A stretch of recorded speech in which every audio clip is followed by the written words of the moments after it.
아버지 하나님 감사합니다. 참으로 때를 따라서 주님께서 늘 복을 주시고 또 인도하여 주시고 또 우리의 상황에 관계없이 주님께서 한결같이 우리를 보살펴 주심에 감사드립니다.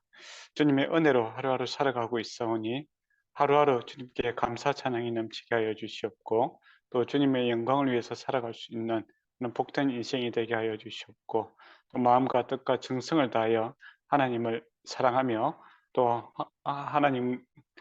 하나님께 주신 그 마음들을 가지고 최선을 다하는 그런 삶 살아가게 하여 주시옵소서. 예수님 이름으로 기도드리옵나이다. 아멘. 예, 오늘은 3장 23절부터 해서 5장까지 하도록 하겠습니다. 예, 빨리 끝나면 빨리 마치도록 하겠습니다. 예, 4장 23절에 보면 그때예라고 되어 있습니다. 그때가 언젠가라고 했을 때 그때는 이제 요단강을 이제 그 도강하기 전에 이제 그 상황이죠. 그 전에 이제 어떤 일들이 있었습니까? 모압 장수는 이제 베보엘이라는 곳이죠. 모압의 북동쪽에 있는 베보엘이라는 뜻은 바알의 신전이다라는 곳이죠.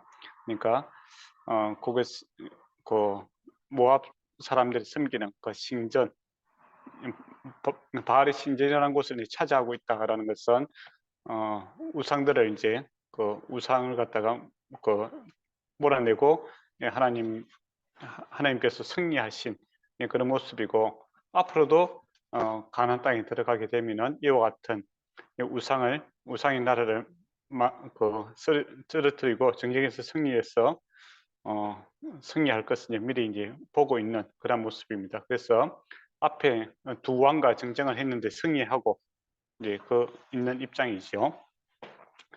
여기서 이제 그 모세가 설교를 하고 나서 나중에 죽습니다. 그리고 모세의 그 지도력은 여호수아에게로 넘어가는 그런 시점에 와 있다라는 것이죠. 그때다라는 겁니다. 그 내가 여호와께 간구하기를 읽고 이제 승리를 맛보고 이제 요단강을 건너가기 직전에 이제 모세가 여호와께 간구하였다라고 되어 있습니다. 여기서 간구하다라는 것은 아주 간절한 마음으로 이렇게 기도하는 그런 모습입니다. 예, 정말 모세가 간절히 하나님께 여호와께 부탁을 하고 있는 그런 모습인데 무슨 내용을 이제 기도하고 있는가 보면 24장에 보면 주 여호와여 주께서 주의 크심과 주의 권능을 주의 종에게 나타내시기 시작하였사오니 천지간에 어떤 신이 능히 주께 행하신 일 곧 주의 큰 권능을 행하신 일까지 행할 수 있으리까 라고 이야기합니다. 그러니까 하나님은 정말 크시고 위대하시고 좋으신 분이고 하나님 같은 분이 없으십니다. 그렇게 이야기합니다. 그러고 나서 구하오니 이제 뭘 구하는 거 보면 나를 건너게 하사, 그러니까 자기도 요단강을 건너서 약속의 땅에 좀 들어갔으면 좋겠다, 그 이야기를 하죠. 저쪽에 있는 아름다운 땅, 아름다운 산과 레바논을 보게 하옵소서. 이제 그렇게 얘기합니다. 정말 이제 모세는 가고 싶었어요. 근데 이 말을 딱 듣고 나니까 우리가 과거에 한번 필름을 한번 쫙 돌려보면 민수기 우리가 민수기 보면 11장에 보면 우리가 한번 볼까요? 민수기 11장 그 시내산에서 이제 출발하지 않습니까? 언약을 맺고 나서 출발하고 3일 만에 이스라엘 백성들이 원망 불평을 합니다. 그때 이제 모세가 무슨 말을 했는지 우리가 한번 보면 11장 11절에 보면 모세가 여호와께 여짜오되 어찌하여 주께서 종을 괴롭게 하시나이까? 어찌하여 내게 주의 목전에서 은혜를 입게 아니하시고 이 모든 백성을 내게 맡기사 그 짐을 내게 지게 하시나이까? 네. 이 모든 백성을 내가 배워나이까? 내가 부모냐 이 말이죠. 그들을 낳았나이까? 어찌 주께서 내게 양육하는 아버지가 젖먹이는 아이들을 품고 그들을 품에 품고 주께서 그들의 열조에게 맹세한 땅을 가라 치나이까? 이렇게 이야기했었다라는 겁니다. 예, 모세가 처음에 사역을 하기 초반에는 불만이 많았다는 것이죠. 이스라엘 백성이 시도 때도 없이 원망불평하고 일 조금 하려고 하니까 3일 만에 또 원망불평하고 그러니까 스트레스가 너무 많이 쌓이더라 라는 것이죠. 이게 내 힘으로 도저히 감당이 안 되더라. 그래서 빨리 이 점을 벗어버리고 싶다. 네, 그렇게 이야기했던 이 모세가 이제 지금 이제 그의 사역을 이제 마무리하는 이 시점에 예, 는 아이고 잘 됐다 라는 것이 아니라 정말 하나님과 함께 동행하기 잘했다. 내가 하나님이 일하기 참 잘했다.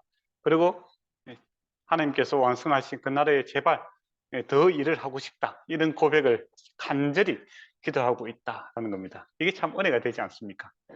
저와 여러분이 하나님의 일을 할 때 처음에 초창기에는 우리가 다 당황스러울 수가 있죠. 내 힘으로 안 되는 걸 우리가 다 경험하게 되지 않습니까? 하나님의 일이 원래 크고 위대하시기 때문에 인간의 힘으로 할 수 없거든요. 모세도 안 되고 바울도 안 되고 저도 여러분도 할 수 없는 겁니다. 그때 나의 손을 바라볼 때 이게 큰일 났다. 여기서 제발 좀 벗어나고 싶다. 그런 마음이 간절하지요. 그런데 하나님의 일은 누가 하십니까? 하나님께서 하시죠. 그래서 이제 일이 끝나쯤 되면 내가 참 잘했다. 하나님께서 우리를 인도하시고 참 하나님 크고 위대하신 분이다. 하나님 같은 권능을 가지신 분이 없다. 이렇게 고백하면서 주의 일에 더욱더 매진하고 싶고 주의 일을 하는 것이 참 복이다라는 고백을 하게 됩니다. 그게 이제 하나님께서 일도 만들어 가시지만은 사실 그 일에 동참하고 있는 하나님의 종들도 사람을 만들어가고 있는 이런 그런 모습을 보게 됩니다. 그래서 하나님의 일도 하시고 그다음에 뭐 프로젝트라고 하셨길래 프로젝트도 하시고 또 그 이면에는 그 프로젝트에 참가하고 있는 사람들도 하나님께서 만들어 가시더라라는 겁니다. 그래서 일본 교회도 대만 선교를 이제 준비하고 있는데 지금은 어떻게 보면 우리가 부모와 같은 마음이죠. 마음은 있는데 내가 할 수 있는 일이 너무나 없어서 안타깝고 참 당황스럽고 또 어떻게 보면 무슨 일이 생길까 두렵고 염려가 생길 수가 있을 것 같아요. 그렇지만은 이 여정이 이 선교 여행의 끝에 가면은 주께서 하셨다. 그리고 참 잘했다. 또 주의 일을 하고 싶다라는 이 아름다운 고백으로 바뀌기를 이제 축원합니다. 모세가 그랬다라는 거고 또 많은 하나님의 종들이 그렇습니다. 근데 하나님께서 뭐라고 합니까? 26절에 보면 여호와께서 너희 때문에 내게 진노하사 내 말을 듣지 아니하시고 내게 이르기를 그만하면 족하다. 이 일이 다시 내게 말하지 마라 라고 이야기합니다. 하나님께서 단호하게 딱 잘라서 이야기하죠.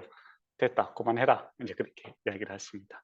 근데 너희 때문에 모세 잘못보다는 이스라엘 백성이 잘못한 것을 모세가 같이 이렇게 연대 책임이라고 할게요. 지도자의 책임으로서 같이 그 묶여서 못 간다 이렇게 이야기합니다. 물론 이제 모세가 잘못한 것도 있죠. 근데 하나님께서 단호하게 노 하지요. 그것도 받아들입니다. 그게 중요한 것 같아요. 한참 우리가 이제 더 일하고 싶을 때 하나님께서 스톱하면 스톱할 수 있는 이 겸손함이 필요합니다. 뭐 하기 싫을 때요, 뭐 그만하라면 땡큐죠. 그렇지만 때로는 우리가 정말 더 하고 싶고 그럴 때가 있잖아요. 그때 하나님께서 스톱하면 좋든 싫든 주의 종으로서 그 자리에서 멈출 수 있는 그런 겸손, 그런 순종이 또 필요하죠. 어떻게 보면 요단강을 건너가는 것보다도 여기서 스톱하는 게 더 어려운 결단일 수도 있지 않겠습니까? 뭐 건강이 없는 것도 아니고 지금 모세가 산에 올라가고 눈도 이렇게 밟고 그렇지 않습니까? 그런 상황이죠. 그런데 주께서 그만하면 그만할 수 있는 그런 것이 어떻게 보면 요단강을 건너는 것보다 더 어려운 믿음의 결단이었다라는 것이죠. 그래서 지도자는 마지막이 이렇게 아름다워야 됩니다. 수도할 때 수도할 수 있는. 그래서 이제 저도 그렇고 이제 우리 목회를 준비하시고 또 하나님의 일을 하는 사람들이 이게 정점에서 하나님께서 수도했을 때 내려놓을 수 있는 준비를 늘 해야 된다라는 것이죠. 그뿐만 아니라 언제든지 주께서 설하며 서겠다라는 마음을 가져야 됩니다. 예.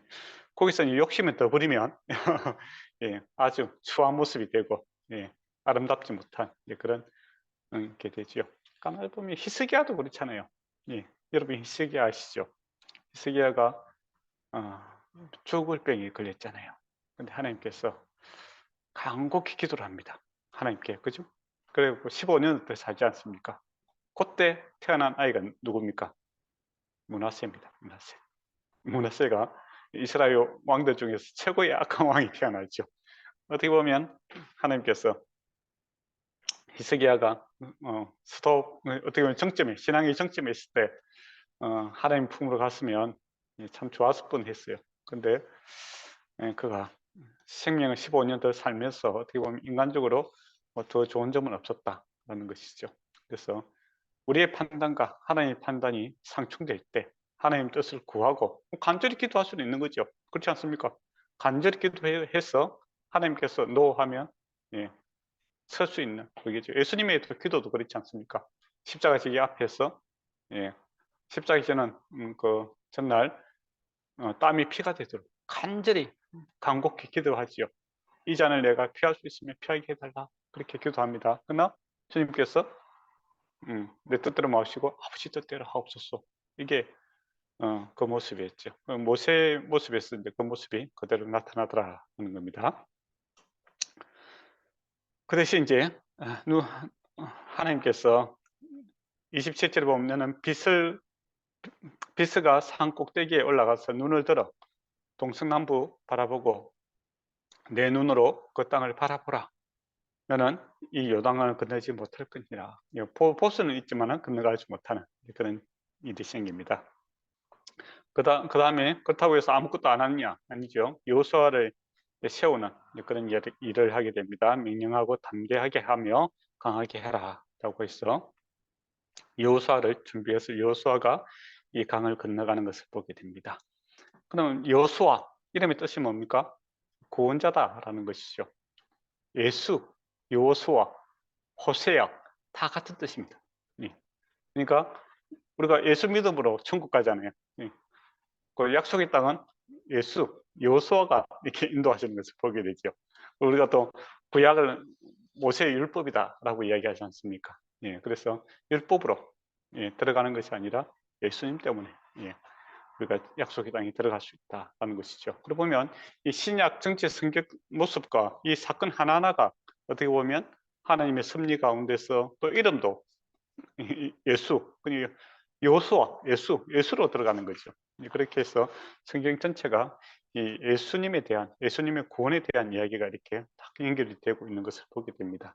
그게 참 사람이 이렇게 드라마 작가가 한 시대에 앉아갖고 준비하면 어떻게 보면 그렇게 쓸 수 있을 것 같아요. 근데 이 역사 속에서 그죠, 여러 뭐 시대를 거치면서 이 모든 이야기들이 다 맞아 떨어지는 게 놀랍지 않습니까? 그러면 이 성경을 보았을 때 하나님의 이 섭리하심, 주관하심, 이 역사의 주인공이시고 모든 것을 주관하신 하나님임을 우리가 더욱더 분명히 알 수 있다는 것이죠.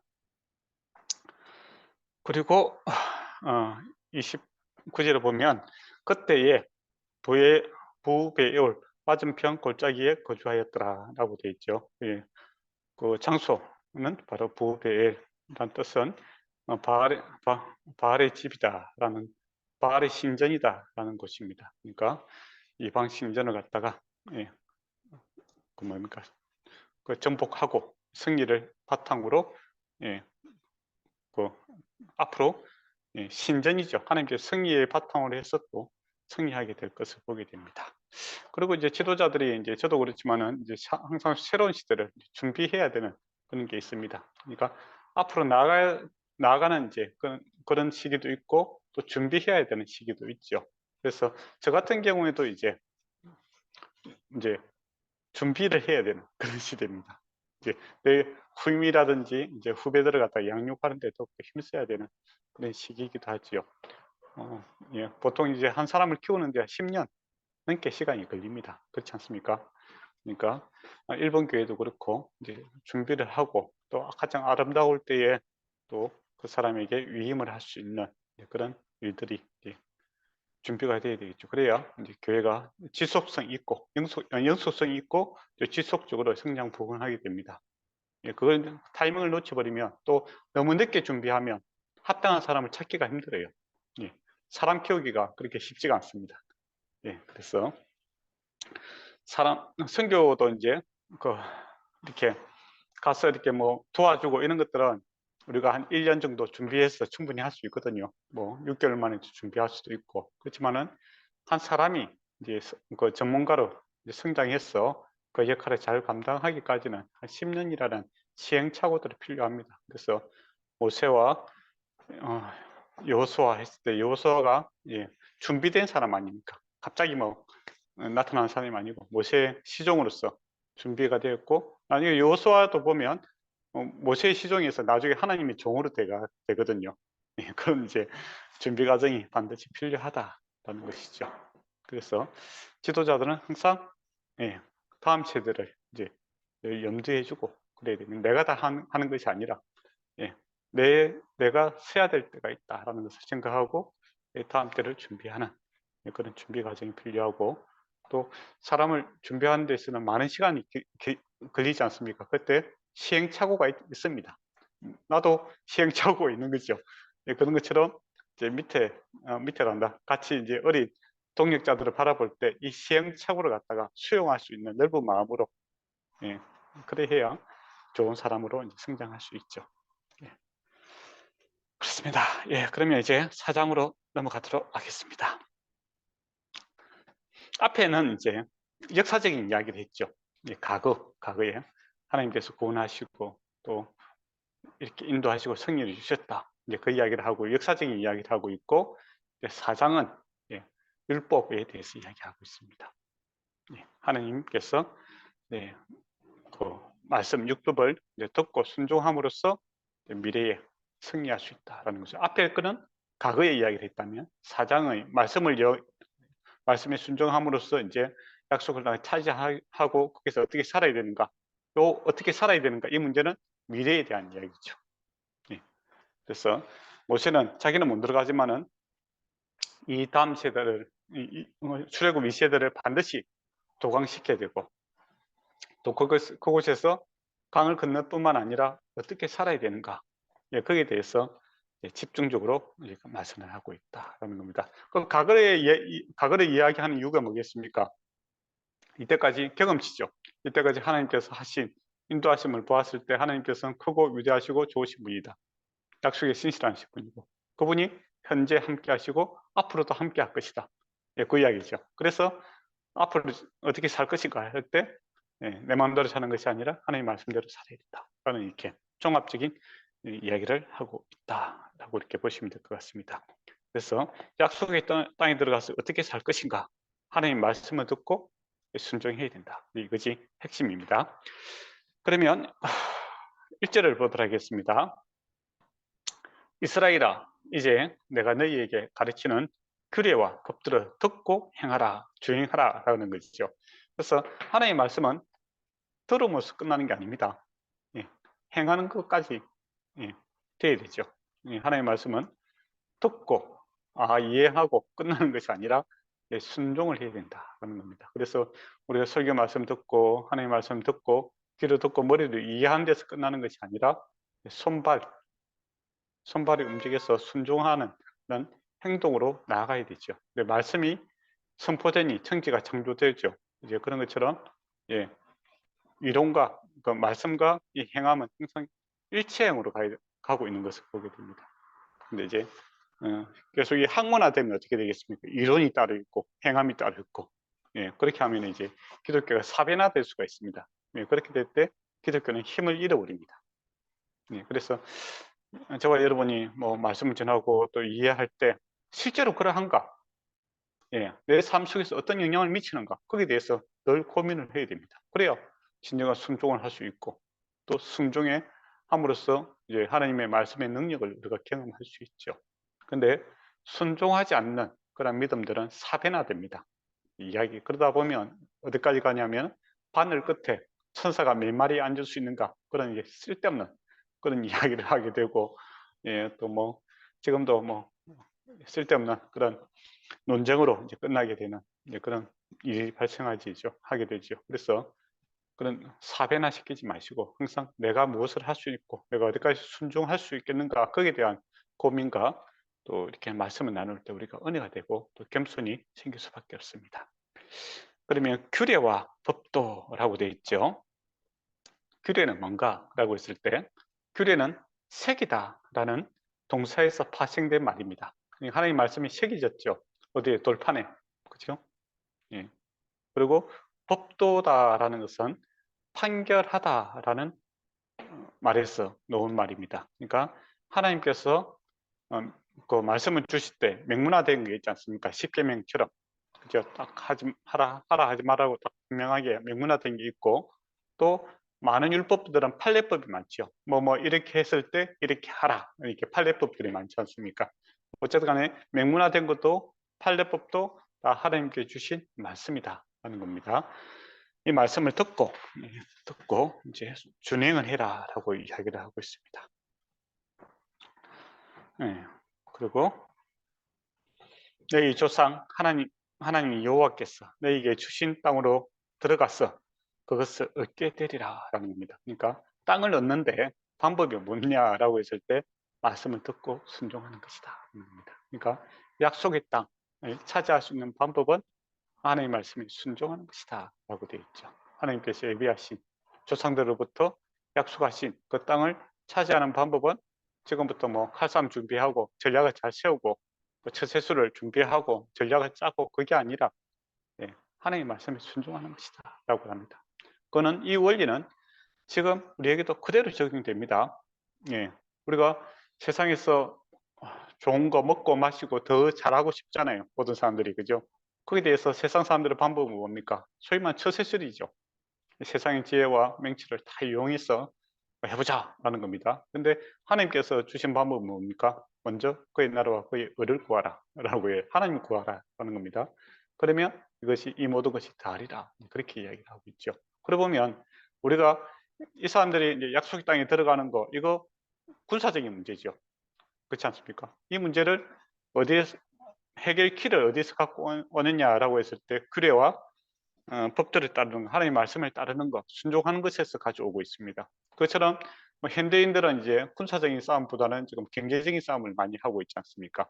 먹고 마심, 무엇을 입을까, 뭐 그런 그 문제에서 이 문제를 어떻게 합니까? 먼저 그의 나라와 그의 의를 구하라라고 하나님의 말씀에 찾고 있다는 것이죠. 그러면 원리는 똑같다라는 겁니다. 그리고 유일한 방법이다라는 겁니다. 2절을 보도록 하겠습니다. 내가 너희에게 명령한 말씀을 너희는 가감하지 말라 이렇게 이야기합니다. 가감은 더하거나 빼지 말라 이제 그렇게 이야기합니다. 근데 이걸 갖다 문자적으로 그렇게 하라라는 뜻은 아닙니다. 모세가 지금 적용을 하고 있죠. 근데 가감하지 말라라는 뜻은 뭐냐면 행편에 따라서 조정하지 마라 이야기입니다. 그러니까 이 적용을 갖다 폭넓게 하고 뭐 이런 게 개념이 아니라 가감 그때그때마다 자기 편의에 따라서 그렇게 조정하려고 들지 마라라는 것이죠. 이것은 이제 뭐 옛날에 이제 종이 있었고 주인이 있지 않습니까? 계약서를 쓰는데 사항에 따라서 뭐 기획이면 기거리, 포획이면 코거리식으로 왔다 갔다 하는 그런 걸 이야기하는 겁니다. 그렇게 해서는 안 된다는 것이죠. 그래서 하나님의 말씀은 사항과 뭐 형편에 관계없이 항상 이게 우리가 순종해야 되는 그런 모습이다는 것이죠. 그럼 잘 모를 때는 하나님께 기도하면 됩니다. 그래서 성령께서 함께 하시고 그 당시에는 이제 성막에서 주님께서 함께 하시지 않습니까? 그래서 적용 범위를 갖다가 허용해 주시는 것을 보게 되죠. 내가 너희에게 내리는 너희 하나님의 명령을 지켜라. 이제 그렇게 이야기합니다. 그러니까 모세의 말이 아니라 지금 모세가 설교하고 있는데 인간의 모세의 말이 아니라 하나님의 말씀이다. 그래서 가감 없이 그대로 순종해야 된다라는 것을 전제로 하고 있습니다.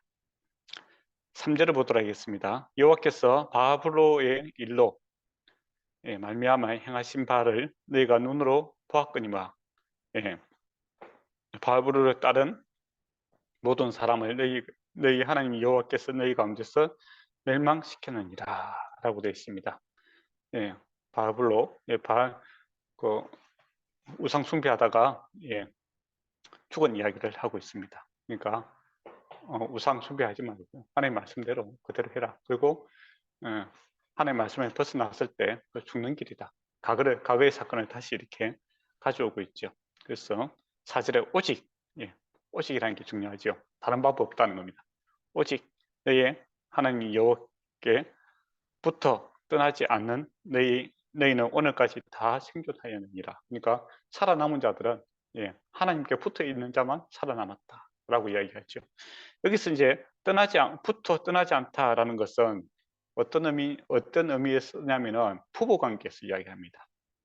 붙어 있다라는 것은 신부가 신랑이 이렇게 딱 붙어 있는 이제 그런 결혼 관계에서 이제 쓰는 거지. 그러니까 신해상 언약에서 결혼 아닙니까? 결혼한 것처럼 신랑과 신부가 늘 한 마음과 한 뜻으로 붙어 다니는 것처럼 이스라엘 백성이 살 수 있는 방법은 우상 숭배, 뭐 우상 다른 남편이죠. 그 당시는 다른 신을 쫓아갔을 때는 받을 수 있는다.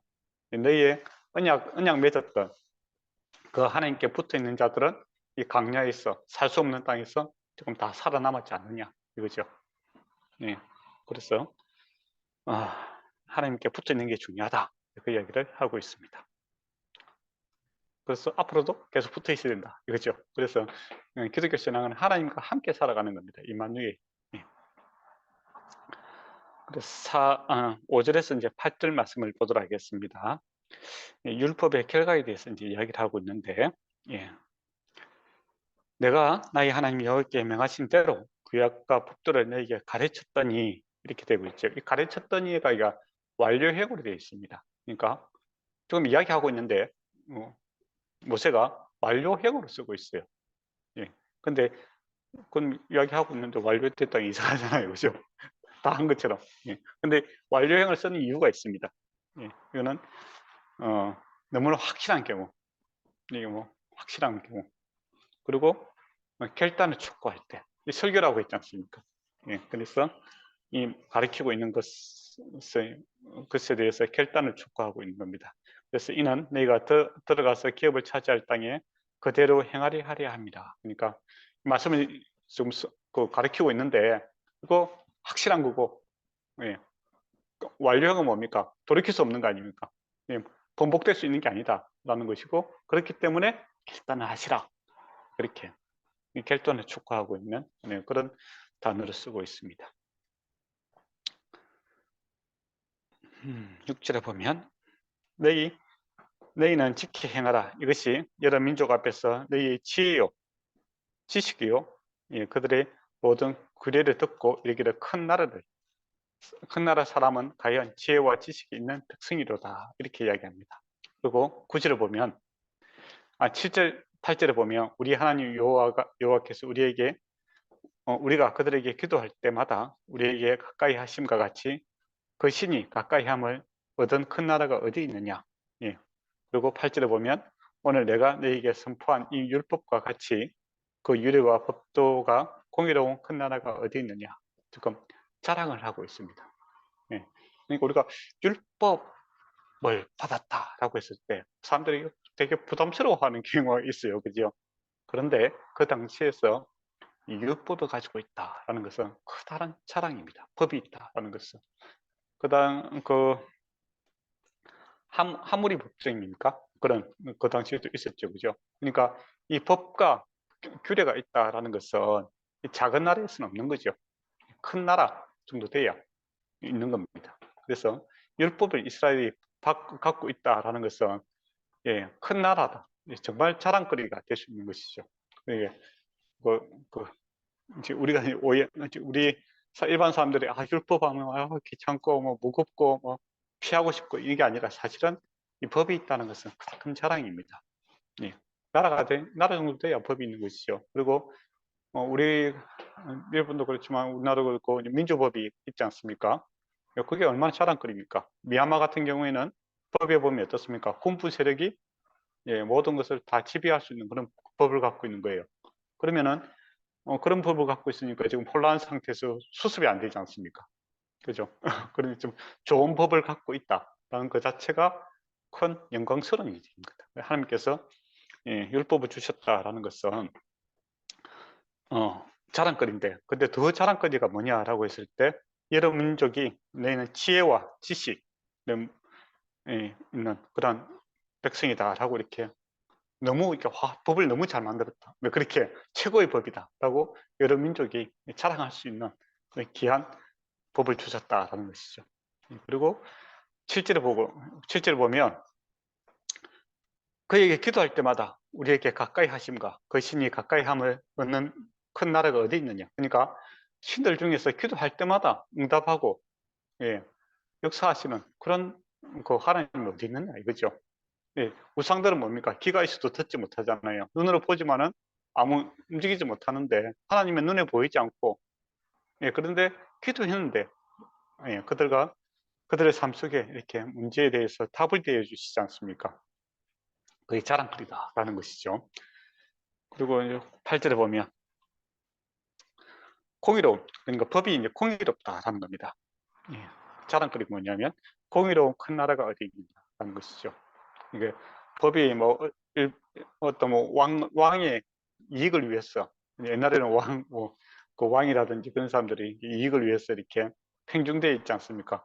그럴 게 아니고 공의로운 법을 주셨다라는 겁니다. 지혜와 지식이 풍부한 법이고, 그 다음에 하나님께서 응답해 주시는 그런 살아있는 법이고, 그리고 공의로운 법이고, 생명력이 넘치는 법이고, 공의로운 법이니까 정말 이게 자랑거리다라는 것을 이야기를 하고 있습니다. 그래서 우리가 율법 순종해야 된다 이거죠. 그래서 9절에 보시게 보면 오직 너희는 스스로 삼가 내 마음을 힘써 지켜라. 법이 그만큼 좋으니까 자랑거리가 될 수 있고, 이거 그러니까 오직 다른 거 생각하지 말고 힘써 지켜라 하는 겁니다. 마음과 뜻과 정성을 다하라 이거죠. 그래야면 내 눈에 그 일을 잊어버리지 말라라고 합니다. 그러니까 잊어버리지 말라 이것도 중요해요. 잊어버린다는 건 뭡니까? 과거에 대한 경험에서 노는 거 아닙니까? 그죠? 그래서 하나님께서 어떻게 역사하시고 또 우리에게 어떤 은혜를 베푸신지를, 어떤 사랑을 우리가 받았는지를 잊어버리면 사람이 배신하게 됩니다. 다른 우상을 찾게 되기도 하죠. 근데 하나님께서 베풀어 주신 애굽에서 출애굽시켰고 그 광야에서 어떻게 먹이 살리는지 독수리 날개 펼침같이 이렇게 우아하고 멋있게, 그죠? 그렇게 함께 하신 것을, 그 사랑과 추억이 있다면, 그것을 기억한다면 우리가 하나님 앞에 순종할 수 있다라는 겁니다. 그래서 우리 신앙생활도 이렇게 조금 나태해질 때, 우리가 걸어온 길, 하나님께서 은혜 베푼 것들을 다시 생각할 때 우리가 다시 이렇게 신앙생활 잘해야 되겠다 그런 생각을 하지 않습니까? 근데 하나님께서 베풀어 주신 은혜들을 잊어버릴 때 사람들이 이제 교만해지기도 하고 내가 했다 이제 그런 이야기가 되죠. 그래서 사실은 순종은 기억함으로부터 시작된다라는 겁니다. 그래서 설교도 사실은 기억하는 것이죠. 주일마다 예수 그리스도께서 우리에게 베푸신 그 구원의 사역을 다시 기억해 상기시키는 거 아닙니까? 그래서 다시 우리가 은혜가 받고 오늘 내일 순종으로 미래로 나아가겠다 하는 겁니다. 그래서 기억하는 것, 이게 순종으로 나가는 첫걸음이다 하는 겁니다. 그래 기억을 잘 하기 위해서 어떻게 합니까? 매일 우리가 말씀을 보고 기도도 하고 그렇게 하죠. 기억하는 겁니다. 근데 사람들이 잘 잊어버립니다. 지난주 설교했는 거 다 잊어버리고 목사도 잊어버리고 성도도 잊어버리고 그렇지만은 또 우리가 하나님께서 우리를 잊지 아니하시고 또 새로운 말씀을 주심으로 다시 일어나게 되는 그런 반복적인 삶을 살고 있습니다. 어쨌든 기억을 잘해야 됩니다. 그래야 순종을 잘할 수 있습니다. 또 다른 말로 하면 순종할 일이 생기거든 한번 기억해봐라 하는 겁니다. 하나님이 어떠한 분이신지를 기억해보고 또 하나님께서 베푸신 은혜를 기억하고 하게 되면 지금 순종하기 싫은 일에 순종할 수 있게 된다 하는 것이죠. 그리고 이제 또 어떤 일을 해야 되는가 보면 내가 생존하는 날 동안에 이 일들이 내 마음에 떠나지 않도록 조심해라. 너도 잘하고 그 다음에 그 일들을 내 아들과 내 손자들에게 알게 하라. 그러니까 누가 기억하라는 겁니까? 1세대, 지금 2세대 자기 지금 말씀 듣고 있는 경험했던 그 본인들도 잘 기억해야 되고 또 자손 그러니까 아들과 손자까지도 이것을 잘 기억할 수 있도록 가르쳐야 될 책임과 의무가 있다는 겁니다. 그래서 우리가 유아 세례 그런 거 있지 않습니까? 그게 아이가 뭐 신앙 고백도 못하는데 뭐 어떻게 뭐 주냐라는 이야기를 많이 하지 않습니까? 그게 핵심이 있는 게 아니고 부모가 이 아이를 신앙으로 잘 키우겠다라는 이 헌신, 부모의 헌신에 초점이 있습니다. 그래서 부모가 이 아이를 신앙에 고백을 하게끔 신앙 안에서 잘 키우겠다라는 의미에서 유아 세례를 주는 것이죠.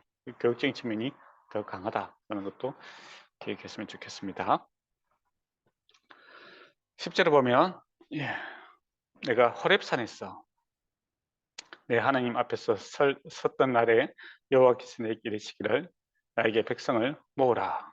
내가 그들에게 내 말을 들어주어 그들이 세상 사는 날 동안에 나를 경외함을 배우게 하며 그 자녀들에게 가르치게 하려 합니다. 그러니까 율법의 목적이 뭐냐라고 했을 때 하나님을 경외하는 것이고 또 자녀들에게 가르치는 것이 율법을 준수하는 목적이다 라는 것이죠. 근데 여기서 우리가 계속 가야 될 게 시내산을 갖다가 계속 호렙산이라고 해요.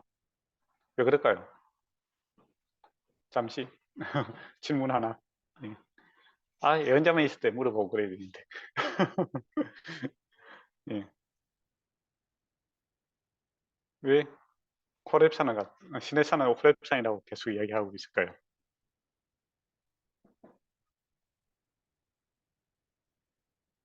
호렙이라는 게 항폐하다라는 뜻이잖아요.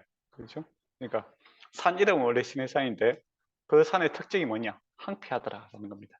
그러니까 항폐하고 아무것도 없는 곳에서 하나님께서 이스라엘과 언약을 맺으시고 또 항폐한 곳에서 강야에서 너희를 먹여 살렸다. 하나님 은혜를 이제 강조하기 위해서 호렙산이다라는 것을 계속 강조를 하고 있죠. 예. 사실 그렇잖아요. 이스라엘이 하나님과 언약 맺을 수 있는 조건이 없었잖아요. 뭐 가지고도 없고 아무것도 없고 불성종하고 정말 생명 없는 황량한 그런 산과 같은 그런 상태였는데 하나님께서 그곳에 생명이 넘치고 생명을 주시는 분께서 임재하셔서 그들을 먹여 살리지 않습니까? 그런 의미에서 이 신의 산을 갖다 계속 호렙산이다라고 이야기합니다. 그러면서 이제 하나님 은혜가 더욱더 부하게 되는 그런 느낌이 받겠죠. 그런 느낌이 오지 않습니까? 그죠? 예. 보자. 그 다음에 11절에 보면 너희가 가까이 나왔어 산 아래 서니 산에서 불이 붙어 불길이 충전하여 어둠과 구름의 흑암이 덮였더라. 하나님께서 임재가 했죠. 12절에 보면 불길 중에서 말씀하시되 음성으로 너희가 그 말소리만 듣고 형상을 보지 못하였다라는 것입니다. 이 말은 앞으로 이제 십계명에 보면 형상을 만들지 마라 이야기하지 않습니까? 그죠? 예. 그게 이제 중요합니다. 여호와께서 그 언약을 너희에게 반포하시고 너희에게 너희를 지키라 명하시니 곧 십계명이며 두 돌판에 친히 쓴 것이다. 네, 그렇게 이야기를 합니다. 여기서 이제 그 13절을 보면 그 언약이죠. 네, 그래서 9절에서 이제 14절까지는 이 언약, 이게 언약이 어떻게 유래되었는가, 거기에 대해서 이야기를 하고 있죠. 호렙산에서 하나님께서 말씀으로 그렇게 주신 것이다. 거기에 집중 어떻게 이제 언약이 유래가 되었는가 거기에 대해서 이야기를 하고 있고 15절에서 24절까지는 언약의 핵심에 대해서 이야기를 하고 있습니다. 어떤 내용이 있는지 이제 쭉 이야기를 하고 있고 그 다음에 25절에서 31절까지는 미래 언약의 은혜, 영원한 언약에 대해서 이야기를 하고 있죠. 그러니까 9절에서 14절까지는 언약의 유래, 이 언약이 어디로부터 왔는가, 어떤 상태에서 체결되었는가, 하나님으로부터 또 은혜로 우리에게 주어졌다. 그런 것을 이야기를 하고, 그 다음에 15절부터 24절까지는 언약에 어떤 내용이 있는가, 이야기를 하고 있고, 그 다음에 25절부터 31절까지는 영원한 언약, 앞으로 또 이 하나님의 말씀이 영원 불변할 것이다. 라는 것을 이야기를 하고 있습니다. 그래서 과거, 현재, 미래 모든 곳에 하느님의 언약과 이렇게 연관시켜서 이야기를 하고 있다. 이렇게 보시면 될 것 같습니다. 예, 그리고 십계명이 두 돌판에 있는 것은 뭐라고 했죠? 예, 계약서니까. 예, 계약서입니다. 그러니까 양쪽이 하나 다 가지고 있어야 되는 그런 것이죠. 그래서 하나님과 이스라엘 백성이 이제는 부부 관계가 되는 거고, 주종 관계가 되는 거고, 예, 아버지와 자녀가 되는 그런 책임 관계가 이렇게 형성이 되는 겁니다. 예, 그렇기 때문에 지켜야 되는 그런 의무와 책임이 있는 것이죠. 예. 그리고 15절부터 24절까지 이제 율법의 골자를 보면은 여호와께서 호렙산 산중에서 너희에게 말씀하시는 날에 너희가 어떤 행상도 보지 못하였은즉 너희는 깊이 생각하라. 그러니까 행상한 데 만들지 말아라. 이제 그 이야기를 하고 있습니다. 그런데 이제 행상 만들지 말라면서 남자나 뭐 여자의 행상, 사람 모습으로도 만들지 말고 땅의 짐승의 모습으로도 만들지 말고 하늘의 새의 모습으로도 만들지 말고 기어다니는 거, 뱀이라든지 악어 뭐 이런 애들이죠. 그 다음에 공충들 그런 것도 하지 말고 또 물고기도 하지 말고 그 다음에 해, 달, 별 모양도 만들지 마라. 그렇게 이야기를 하고 있습니다. 왜 하나님은 형상을 만드는 것을 싫어하실까요?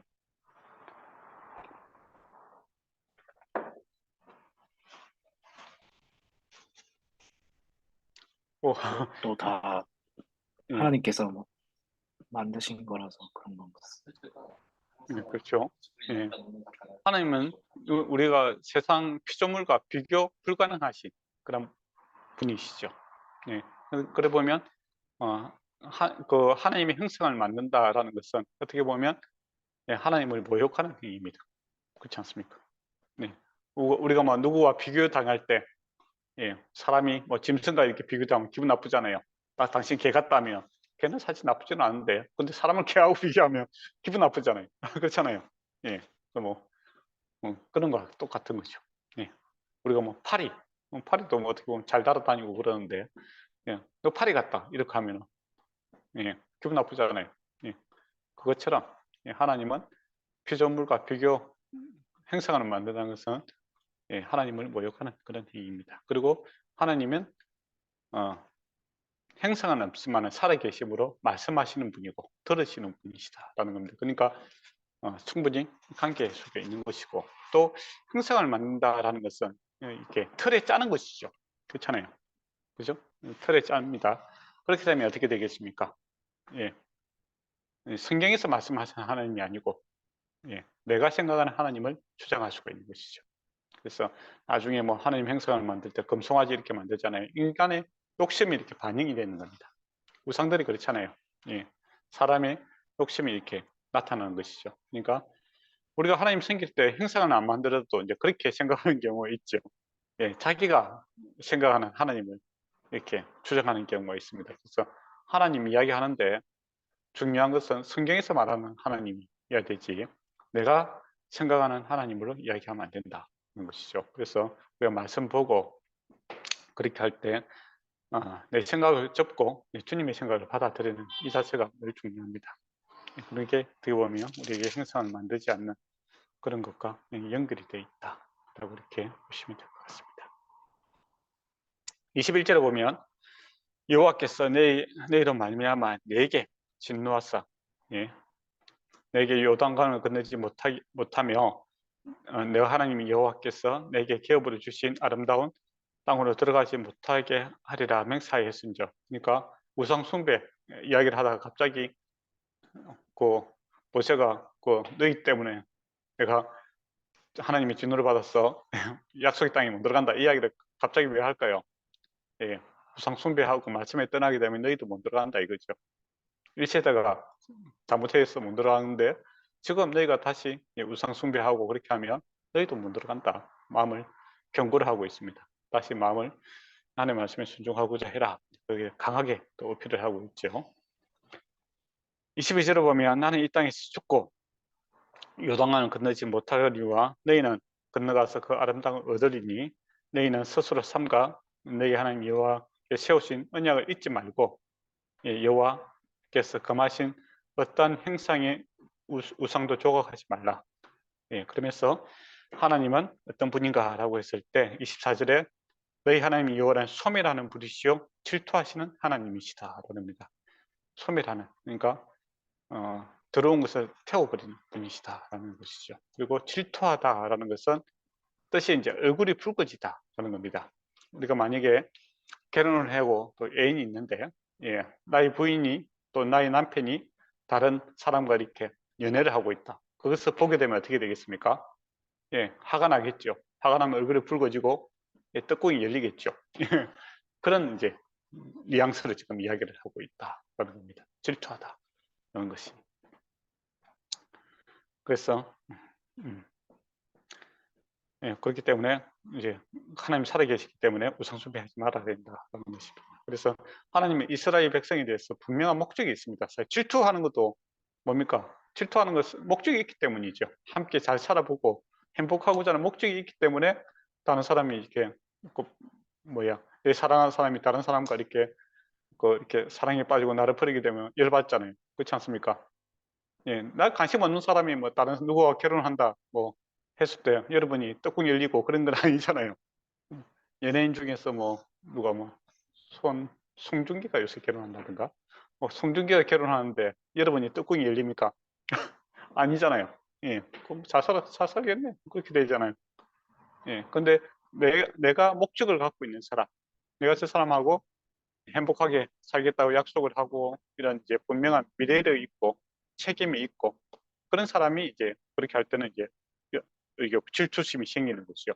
그래서 하나님의 질투심이다라는 것은 우리를 향한 사랑과 목적이 있다라는 예, 그 관심이 있다라는 것이죠. 예. 그래서 이제 25절부터 31절까지 예, 율법의 양면성이 있다라는 겁니다. 예. 예. 25절 보면 내가 그 땅에서 아들을 낳고 손자를 얻으며 오래 살 때에 만일 스스로 부패하여 무슨 행상 우상이든 조각하여 내 하나님 여호와 앞에서 악을 행함으로 그 너를 일으키면 이렇게 됐죠. 예. 내가 오늘 천지를 불러 증거하노니 너희가 요단강을 건너서 얻은 땅에서 속히 망할 것이다. 네, 그 이야기를 합니다. 하나님은 소멸하는 분이시고 질투하시는 분이기 때문에 예, 하나님을 배반했을 때 그 소멸하는 불이 너에게 임하게 될 것이다. 이야기를 하고 있습니다. 그러니까 한번 결혼한다고 끝이 아니라 잘 살아야 된다는 것이죠. 요단강을 건넜다고 다 끝이 아니라 그곳에서 하나님의 말씀대로 살아야 된다는 것이죠. 그렇지 않으면은 하나님의 그 진노하심, 가난에 대한 죄에 대한 진노하심이 너희를 향하게 될 것이다. 그 이야기를 하고 있죠. 그래서 율법의 양면성이 있다는 겁니다. 일방적으로 편들어 주는 것이 아니라 우리가 하나님의 말씀에 맞춰야 되지. 예, 내 마음대로 하고 예, 하나님의 뜻은 하나님께서 항상 내 편이 되는 것이 아니라 내가 하나님 편이 되어야 된다. 그 이야기를 하고 있는 겁니다. 그리고 이제 천지, 예, 하늘과 땅이죠. 그것을 정인으로 세웁니다. 예, 하나님께서 정인을 이제 하늘과 땅을 세우죠. 나중에 뭐 이스라엘 백성이 우리가 언제 뭐 하나님께 말씀대로 살겠다고 약속했습니까? 꼬리발을 탁 내밀면 예, 정인이 필요하잖아요. 그래서 하늘과 땅이 그 정인이 될 것이다 라고 합니다. 그래서 나중에 이스라엘 백성이 하나님의 말씀을 떠나게 될 때 하늘에서 비가 안 내리죠. 예, 그렇게 하늘과 땅이 황폐해지는 것을 보게 됩니다. 왜냐하면 하늘과 땅이 정인의 역할을 하게 되죠. 이 언약이 정인으로서 그 심판의 도구로서 이렇게 사용되고 있는 것을 보게 되죠.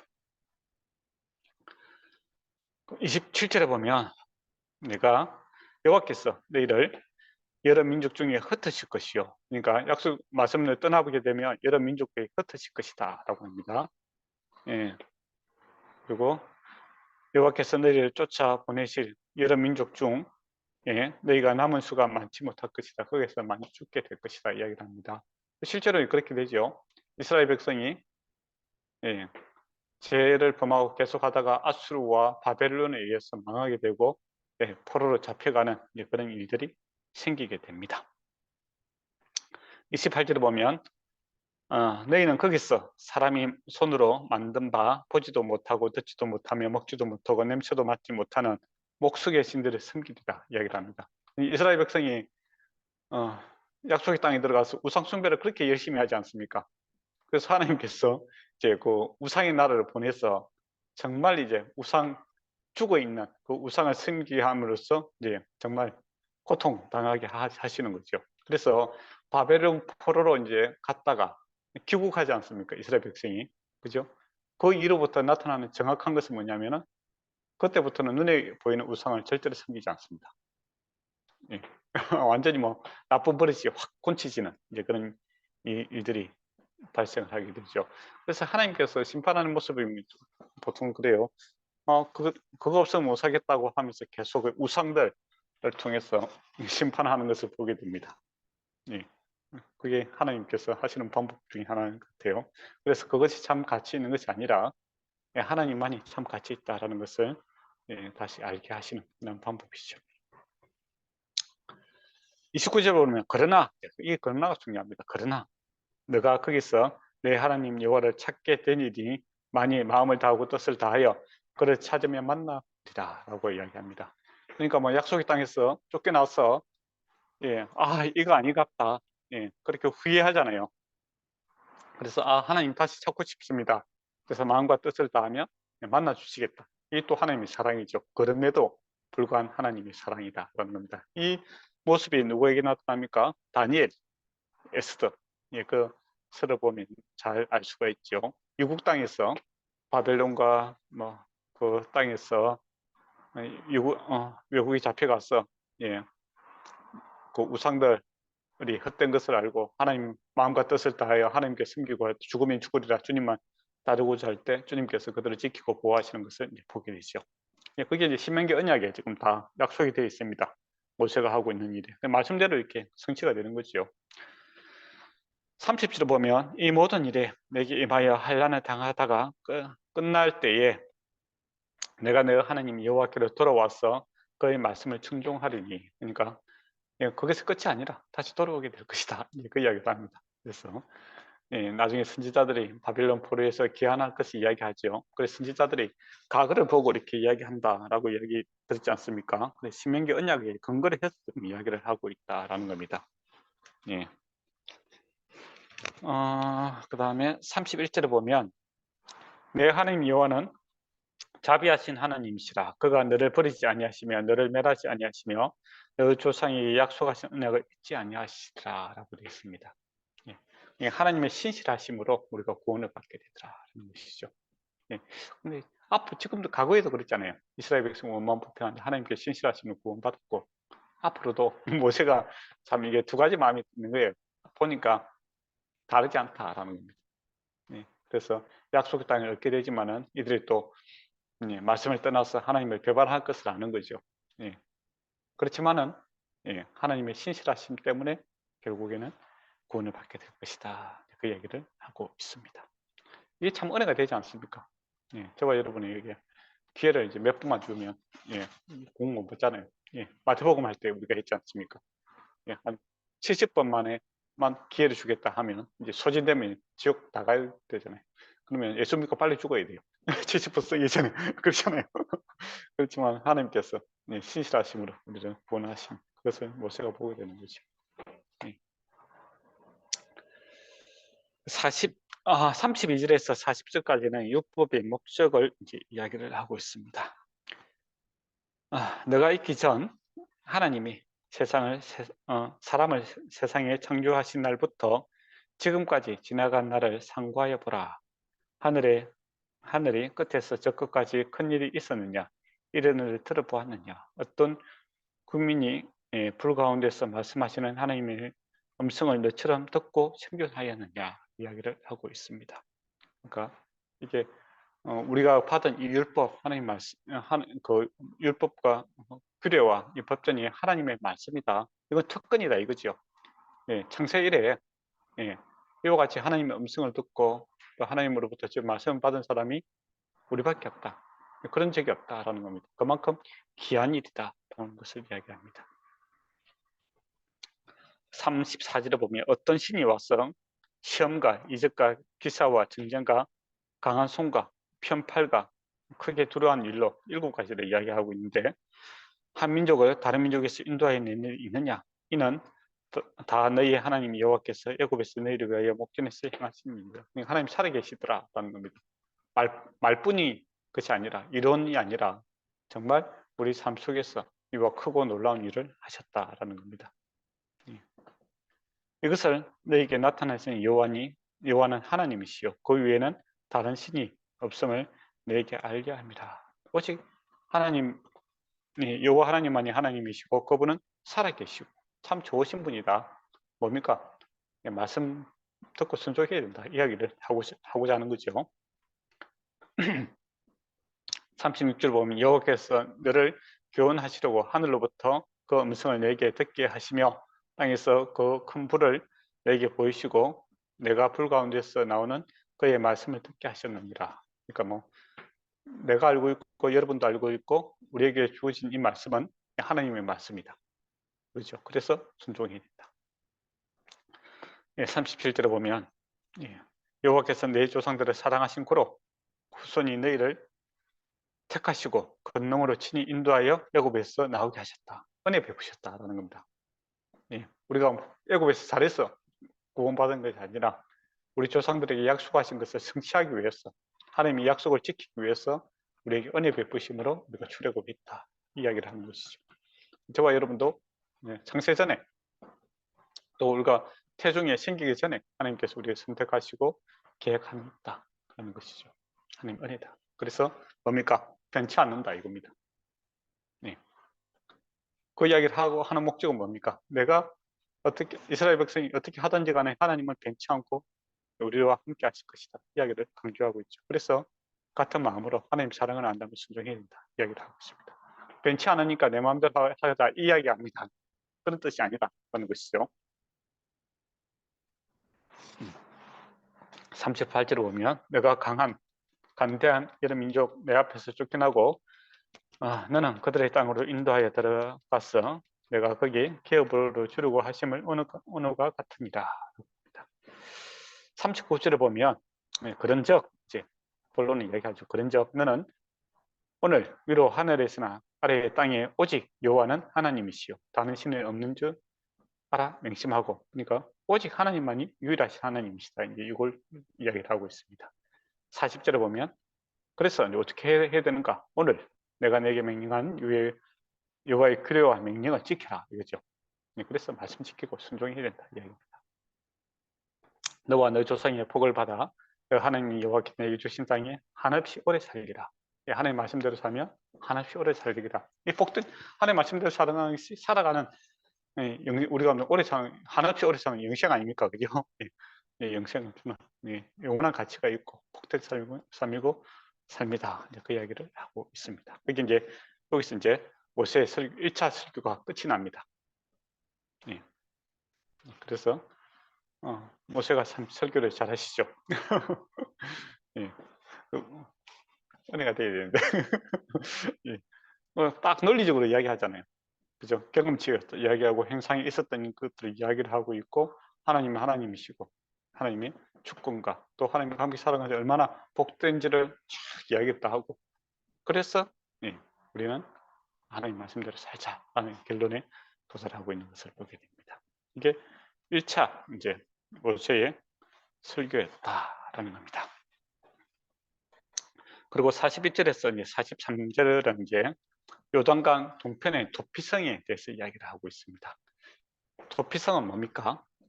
사람이 죽었는데, 근데 이게 고의가 아니고 우발적으로 사고에 의해서 죽었다라는 겁니다. 그때 이제 피해 보복이 생길 수가 있죠.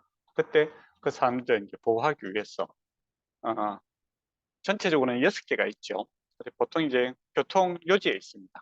교통 요지에 있고, 그러니까 하루길에 다 갈 수 있는, 언제든지 피해서 갈 수 있는 곳에 이제 위치가 되어 있죠. 전국 어디에서나 바로 피할 수 있는, 그러니까 생명을 지키고 하는 것을 이제 보게 됩니다. 그런 것을 이제 모세가 선정을 해주는 것을 보게 되죠. 근데 여기서는 요단강 동쪽에서만 이야기를 하고 있습니다. 그러면 약속의 땅에 들어가기 전에 이와 같은 일들이 이제 발생할 수도 있었고, 그죠? 그런 것들을 이제 생명을 지키기 위해서 모세가 이렇게 힘쓰고 있는 것을 보게 됩니다. 하나님의 그러니까 율법을 말씀을 지키고 순종해야 되는 이 일이 율법을 행하야 하는 일이 요단강 건너가기 전에 지금부터 이제 연속되고 있는 것이죠. 예. 지금은 마음대로 살다가 지나가면 약속의 땅에 들어가면 그렇게 살아야 되는 게 아니라 지금도 하나님 말씀대로 이렇게 살고 있어야 되고 적용하고 있다라는 것을 이제 실례로서 이렇게 또 보여주고 있죠. 예. 예. 예, 그렇습니다. 그래서 44절부터 이제 39절까지는 요 이제 2차 설교가 이제 일어나는 그런 이제 배경을 이제 이야기를 하고 있습니다. 그래서 보면은 모세가 이스라엘 자손에게 선포한 율법은 이러하니라라고 하면서 이스라엘 자손이 애굽에 나온 후에 모세가 정과 규례와 법들을 선포하였으니 그 정은 규례, 법도 이렇게 해서 하나님 말씀이다라는 것을 이야기합니다. 그리고 장소를 또 이야기하고 있죠. 요단 동쪽 베보엘의 맞은편 골짜기에서 그래하였더니라고 이제 이 말씀이 이제 설교를 시작하는 그 장소가 어딘지를 다시 또 이야기를 해주고 있습니다. 그러니까 앞에와 1차와 2차와 이게 그 약간 내용이 이렇게 분리되어 있고 지금 새롭게 시작하고 있다는 것을 우리가 알 수 있겠죠. 그리고 배경도 이야기합니다. 이 땅에서 헤브론에 사는 아모리 족속과 왕 시온 속에 사카였더니 여호와 모세와 이스라엘 자손이 애굽에서 나온 후에 그것을 쳐서 멸하고, 그러니까 앞에 두 왕을 이제 멸하고 땅을 차지한 것을 또 배경으로 또 시간적 배경을 다시 이야기를 하고 있죠. 그 땅을 기업을 얻었고, 바산과 옥 땅을 얻었으니 두 사람은 아모리 족속의 왕이요 요단 이쪽 해돋는 쪽까지 살았더라라고 하면서 또 이제 시간적 또 장소적인 백그라운드를 지금 이야기를 하고 있습니다. 예, 그래서 2차적으로 말씀을 주는 그 사항을 지금 또 설명을 하고 또 이야기를 하고 있습니다. 예, 앞에 설명했기 때문에 같은 맥락입니다. 예. 그러면 이제 구체적으로 이제 율법이 이제 선포가 되는데 이제 보시기 바랍니다. 5장을 보시기 바랍니다. 5장 1절에서 5절까지 율법은 준수할 것을 이제 건면을 하고 있죠. 모세가 온 이스라엘을 불러 그들에게 이르되 이스라엘아 오늘 내가 너에게 내 귀에 말하는 규례와 법들을 듣고 그것을 배우고 지켜 행하라 라고 이야기합니다. 이스라엘아 들으라 라는 이 말을 5장 1절에서도 하고 있고 6장 4절에서도 하고 있고 9장 1절에도 하고 있습니다. 그렇으면요 이제 설교를 한다면 이제 3번 3대지라고 하고 있습니다. 첫 번째, 두 번째, 세 번째 이제 그렇게 이렇게 나눠지겠죠. 5장 1절, 6장 4절, 9장 1절로 이렇게 나누어 볼 수 있습니다. 그래서 5장 1절은 하나님과 이스라엘 사이에 맺어진 언약적 관계에 근거를 해서 근거와 배경을 이야기를 하고 있습니다. 그리고 6장 4절은 언약적인 관계의 핵심을 이야기하고 있고, 그 9장 1절에서 11장 32절까지는 하나님과 언약적인 관계를 존중하고 그것을 근거로 해서 하나님을 사랑하라 이렇게 크게 이렇게 3대지로 이렇게 설교가 나눠져 있습니다.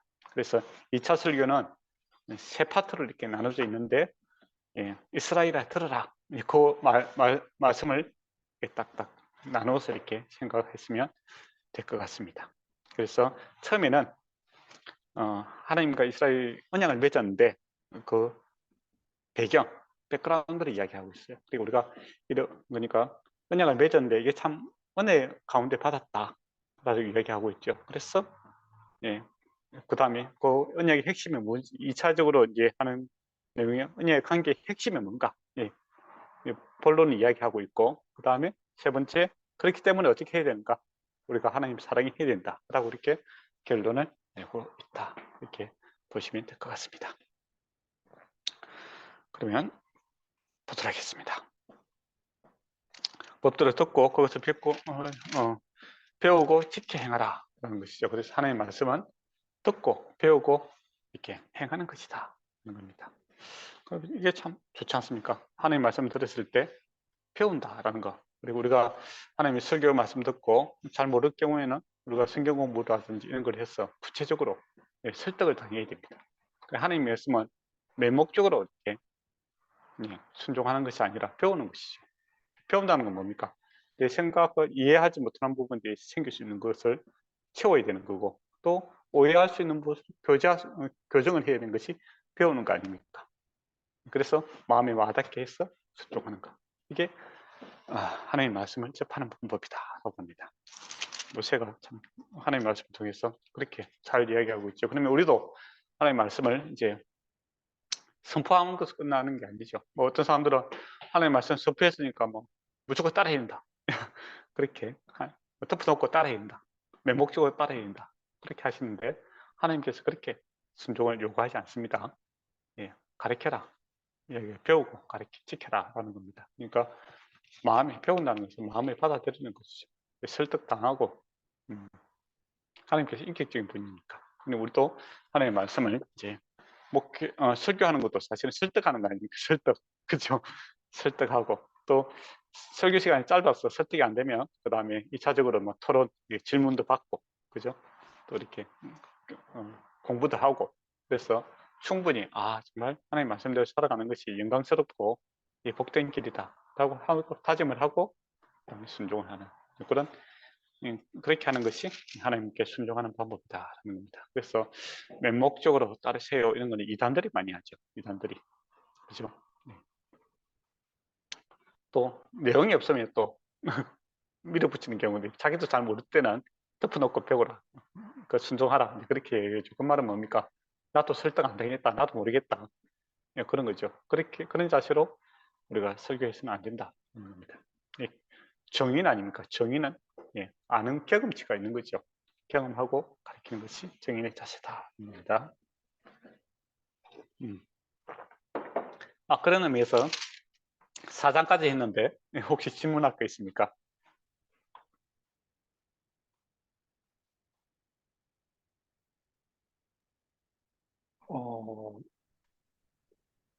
사실 아까 하나 있었는데 까먹었습니다. 예. 감사합니다. 뭘 까먹었을까? 예. 근데 되게 사소했던 것 같아요.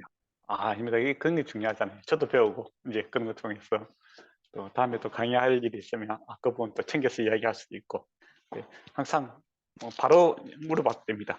바로 물어봐도 되고, 또 지나고 나서 물어봐도 됩니다. 그러면 또 진도를 한번 나가보도록 하겠습니다. 이제를 보면 우리 하나님 여호와께서 호렙산에서 우리와 언약을 세웠으니 또 호렙산이라고 합니다.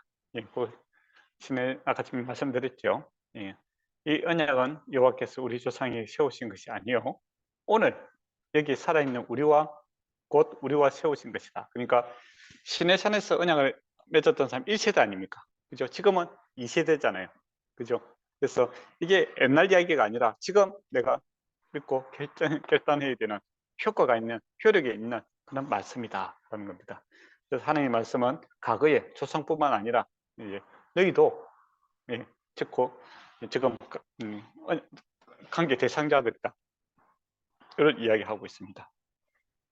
언약의 현재성을 이야기하고 있죠. 그런 의미에서 예수 그리스도를 믿고 있는 우리에게도 이 말씀은 현재 우리에게 적용이 될 수 있는, 물론 예수 그리스도의 언약의 완성이신 예수 그리스도를 통해서 우리가 또 다시 봐야 될 부분이 있죠.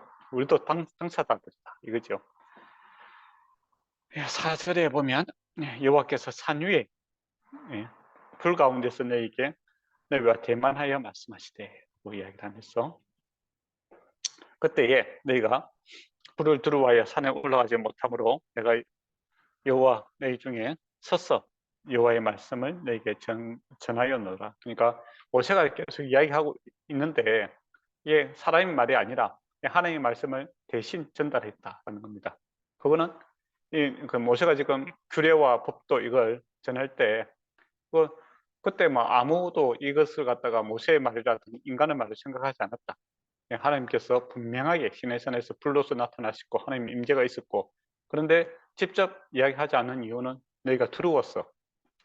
모세를 통해서 대신 전달해 달라고 했기 때문에 그런 일이다 하는 겁니다. 그래서 앞으로 이 십계명이 모세 개인의 뭐 이야기가 아니라 이건 하나님의 말씀이다. 그 말을 이제 강조하기 위해서 하고 있습니다. 근데 하나님이 이제 어떤 분인가라고 했을 때 6절에 보면 나는 너를 애굽 땅 종되었던 집에서 인도하여낸 내 하나님이 여호와라. 이 말씀 참 중요합니다. 우리가 앞에서도 말씀드렸지만 이 말씀이 없으면 율법이 뭐 너무 이렇게 삭막하죠. 그죠? 프로포즈를 하는데 뭐 갑자기 뭐 생명부지 아무도 과거에 스토리가 없고 사랑의 관계가 없는데 갑자기 결혼하자. 이게 뭡니까? 납치죠.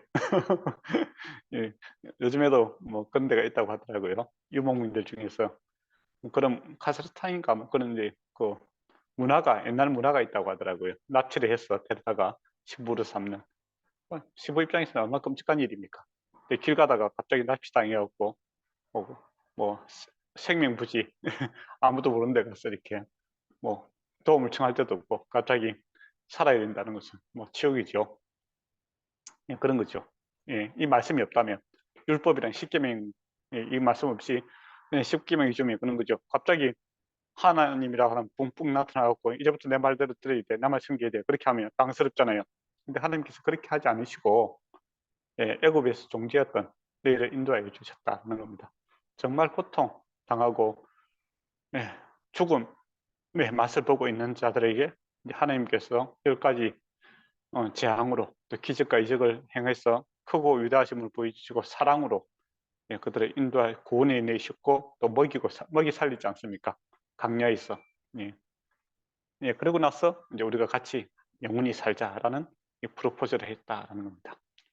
신데렐라 이야기 같기도 한데 정말 이게 별볼로 없는 그 신부에게 왕자님이 오셔서 그의 사랑과 그의 능력을 보여주고 왕궁으로 초대했다 하는 것이 이제 그 6절의 말씀입니다. 그래서 이제 어떻게 하자라는 겁니까? 십계명이 1번 나 외에는 다른 신을 내게 주지 말지니라. 내가 하나님 한 분만 만족할 수 있고 또 그를 사랑하고 너와 그런 분은 하나님 외에는 없다. 다른 결혼했는데 이제는 다른 남자 만나지 말고 나와만 살자. 그 이야기를 하고 있는 것이죠.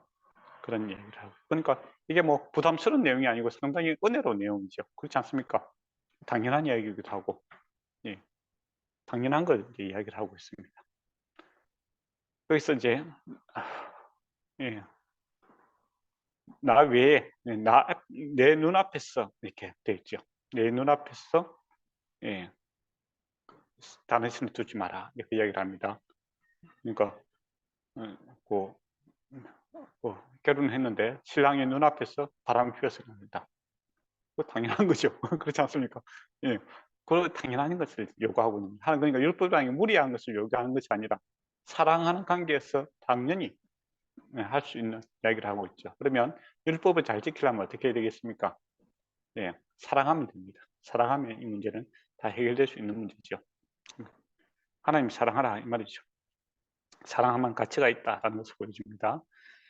그리고 8절에 보면 너는 자기를 위하여 새긴 우상을 만들지 말고 이제 우상 만들지 마라 이야기를 합니다. 그러니까 네 마음대로 생각하지 마라 이거죠. 사람도 그렇잖아요. 우리가 지금 우리 서로 이렇게 교제를 한다고 생각했을 때 뭐 민영형제를 갖다가 딱 규정을 시켜갖고 민영형제 이런 사람이야 하고 이렇게 딱 대하면은 기분 나쁘지 않습니까? 또 민영형제 저를 보고 목사님은 이런 사람이야 라고 규정을 해가면 그죠? 그러면 뭐 더 이상 대화할 게 없잖아요. 서로 알아가는 즐거움이 있어야 되지 않겠습니까? 그죠? 그것처럼 하나님은 인격적으로 대하라 이거죠. 이 마음대로 생각하지 말고 모르는 거 있으면 물어보고 서로 소통하며 알아가는 그런 즐거움이 있어야 되는 겁니다. 근데 우상을 만든다라는 것은 이렇게 신부와 신랑이 딱 틀에 짜갖고 신부는 이래야 돼, 뭐 신랑은 이래야 돼 이렇게 틀에 져갖고 자기 식으로 이렇게 만들어가는 거, 이거 사람 관계에서도 기분 나쁜 일인데 하물며 하나님을 그렇게 해서 되겠는가, 그죠? 예.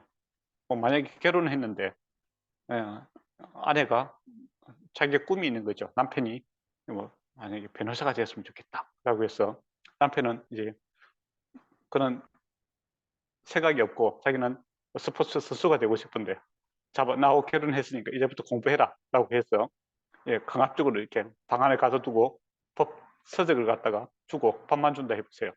얼마나 그 지옥이죠. 개성을 무시하는 행동 아니겠습니까? 그와 같이 하나님을 섬기는 데서 우상을 만드는 모습이 이제 그런 모습이죠. 하나님 나에게 이래야 돼 라고 이렇게 규정을 시켜서 하는 거 그거 아니다 그런 겁니다. 그래서 하나님 섬김에 있어서 그런 면에서 이제 구절을 보면 하나님이 원하는 질투하시는 하나님이시다, 이제 얼굴이 붉어지는 하나님이시다라는 거죠. 우리에 대한 비전이 있다라는 겁니다. 그런데 우상 숭배하고 이런 식으로 하면 하나님께서 정말 화가 나신다 이거죠. 근데 하나님께서 나를 미워하는 자를 죄를 갚되 아버지로부터 3대까지 또 나를 사랑하고 내 계명을 지킨 자는 1000대까지 은혜를 베푸실 것이다, 그 이야기를 합니다. 그러니까 사랑하고 그렇게 살면 1000대까지 영원하게 하나님께서 복 주시기를 기뻐하시는 분이고, 3대까지는 그러면 딱 3대까지 벌 준다 이런 건 아닙니다. 오해하시면 안 돼요. 그 기간이 짧다라는 것이죠. 1000대와 3대, 3과 1000은 비교 대상이 되지 않지 않습니까? 그죠? 그리고 에레미야서도 그렇습니다. 에레미야 시대에도 자기들이 이렇게 어려움을 당하자 사람들이 조상 탓을 많이 합니다. 세상이 그런 것 같아요. 잘 되면 자기 탓이고 못하면 조상 탓이라고. 이스라엘 백성들도 이제 그런 식으로 이야기를 해요. 그래서 에레미야가 뭐라 합니까? 아버지가 술을 먹기 때문에 자식이 이가 실이다. 그런 이야기 하지 마. 이야기합니다. 그러면서 너희가 망하게 된 것은 바로 너희 죄 때문이다. 그렇게 이야기를 하고 있죠. 그래서 3대라는 것은 내가 잘못하면, 내가 재산을 갖다가 막 도박을 해갖고 다 날렸다 그러면 아버지가 힘들잖아요. 우리 아버지가. 그렇지 않습니까? 얼마나 속이 상하겠습니까? 그러면 내 자식들도 내가 뭡니까? 재산 다 날려버리면 어떻게 되겠습니까? 힘들겠죠. 그렇죠? 그렇게 그런 개념이죠. 예. 그리고 11절 보도록 하겠습니다. 그리고 이제 앞에 이제 개념은 이제 그 1인칭을 쓰는데 11절부터는 3인칭을 씁니다. 그러니까 이스라엘 백성이 뭡니까? 하나님 말씀 직접 하니까 너무 두려워서 모세가 대신 이야기해 달라고 했지 않습니까? 그래서 이제 인칭이 바뀌게 되는 그런 일이 발생하죠. 11절에 보면 너는 내 하나님 여호와 이름을 막는 데 이끄지 말라라고 되어 있습니다. 이 막는 데 이끈다는 게 어떤 의미입니까? 막는 데다. 잘못 사용하는 것이죠. 잘못 사용하는 건데, 그럼 어떻게 하는 것이 잘못 사용하는 걸까요?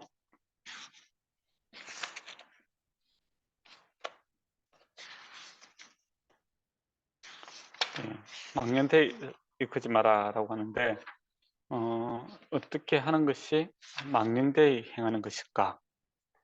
라고 했을 때 개인의 목적과 이익을 위해서 오용하지 마라, 이렇게 표현할 수 있을 것 같아요. 그리고 그래 보면 참 중요한 말씀이기도 합니다. 우리가 어떻게 보면 많이 잘못을 저지를 수 있는 방법 중에 하나죠. 특히 말씀을 가르치는 사람들이 자기의 유익을 위해서 말씀을 사용하는 그런 경우가 막는데, 하나님 이름을 막는 데 하는 방법일 수도 있겠죠. 그래서 이런 문제들은 많이 나타납니다. 어떤 목회가 이제 직업이 될 경우 그런 생각이 들겠죠. 큰 교회라든지 그런 데서 이제 내가 목회를 함으로써 많은 돈을 벌고 또 사회적 지위를 누리고 또 내 미래를 보장받겠다라고 생각을 하게 될 때 이런 경우가 이제 생길 수가 있습니다. 예. 그것은 내려놓지 못하는 경우가 있죠. 예, 취급하되는. 예, 그런 것이 또 명령되어 있는 경우죠. 그래서 우리가 이제 목회를 함에 있어 취급에 대해서는 안 된다라는 겁니다. 밥벌이 수단이 아니라, 예, 하나님의 도구로서 우리가 사용을 받아야 되지. 하나님의 이용함으로써, 예, 내가 뭐 하겠다라고 하면 되면 우리도 어느 중에 이제 이 망령되이 행하는, 예, 하나님의 이름을 팔아서 먹고 사는, 예, 그런, 예, 거짓 선지자가 될 수도 있다라는 겁니다. 그래서 목사가 직업이 돼서는 안 된다라는 겁니다. 예. 뭐 근데 그렇다고 해서 뭐 목사 되지 마라 소리가 아니라, 예, 내가 이 일을 왜 하는가, 이걸 늘 근본적인 그 문제를 생각하고 살아야 되지. 자칫하면 하나의 도구로 살아가면 이거 참 문제가 심각해지는 일이 발생할 수 있다라는 겁니다. 그 다음 12절에 보면 내가 하나님 여호와께 망령되이 명령하신 대로 안식일을 지켜라 라고 합니다. 근데 앞에서는 우리가 그 출애굽기에서는 창조주 하나님에 대해서 이야기를 하고 있지 않습니까? 창조 원리 때문에 그렇게 쉬어야 된다, 그 이야기를 하는데, 이 신명기에서는 이제 15절을 보면 너는 기억하라, 내가 애굽 땅에서 종되었더니 내 하나님이 여호와가 강한 팔로 편팔로 거기서 너희를 인도하여 내었나니 그러므로 너희 하나님이 여호와가 너에게 주신 안식일을 지켜라, 그 이야기를 합니다. 너희가 애굽에서 구원을 받았기 때문에 안식일을 지켜야 된다 이야기를 하고 있죠. 그럼 다른 내용인가? 아니죠, 같은 내용이죠. 예, 그래서 이제 구원받은 것이 제2의 창조지요. 창조. 또 신약에서 예수 믿는 사람들 보아라 새 사람이 되었도다 이야기를 하지 않습니까? 우리가 죽고 다시 태어났다. 하나님의 창조. 예.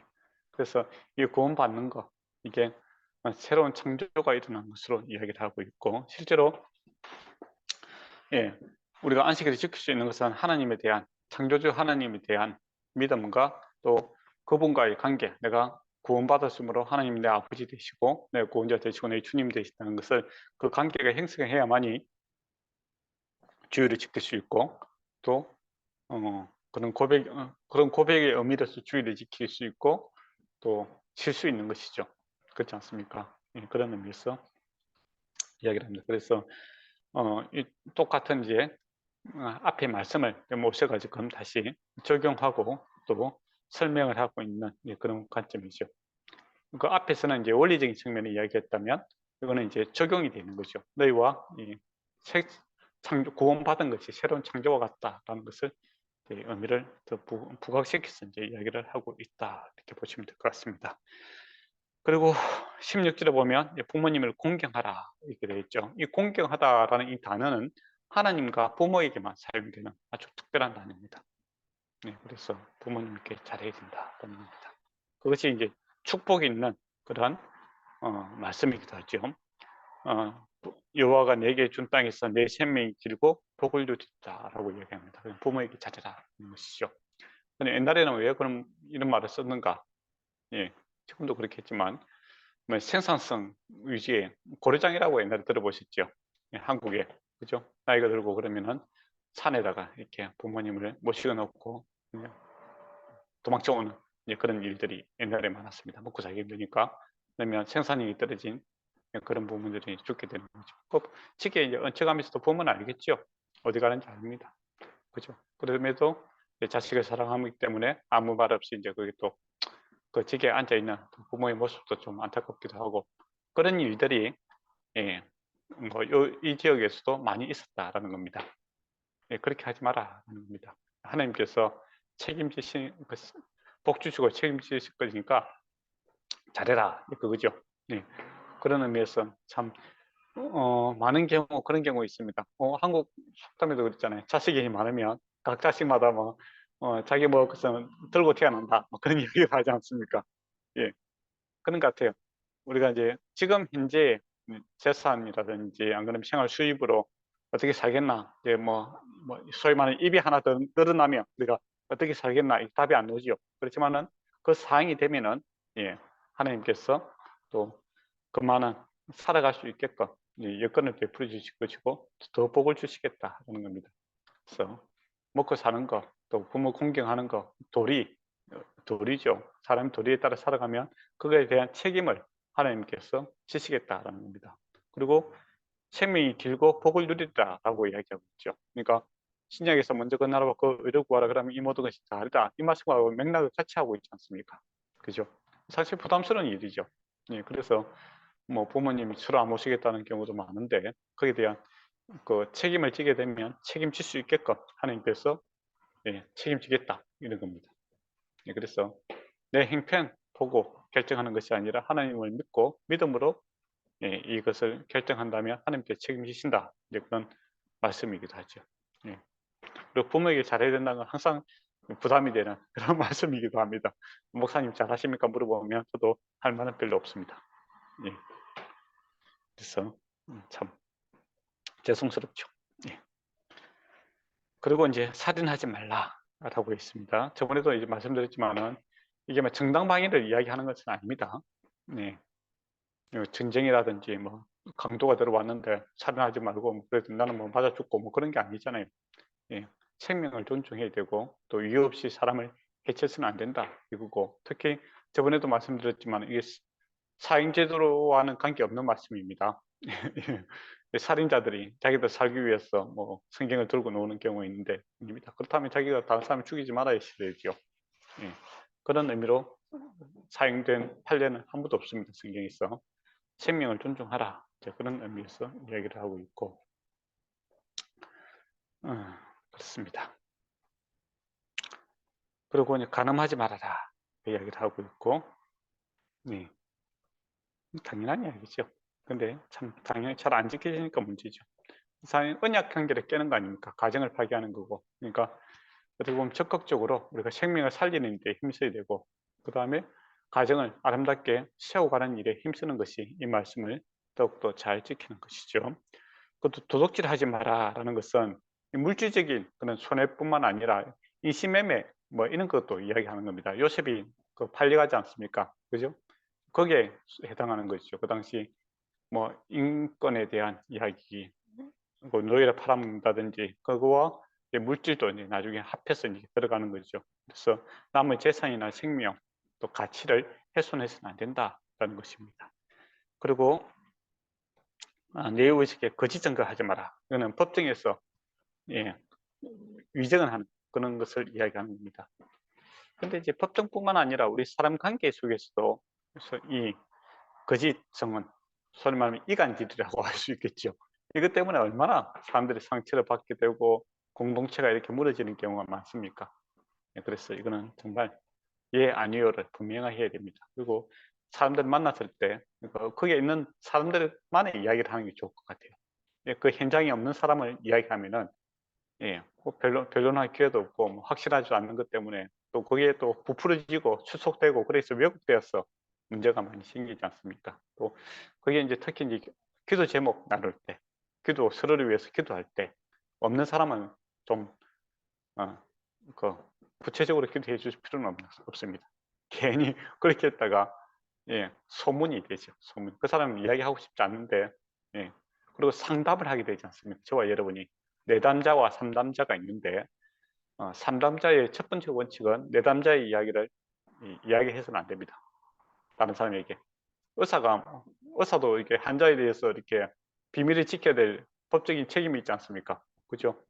그 상담자도 그렇습니다. 목사님도 프로잖아요. 프로. 아마추어가 아니잖아요. 그러면 성도들과 이렇게 내담자와 이렇게 이야기한 내용을 다른 사람에게 이야기하면 안 된다는 것이죠. 그렇잖아요.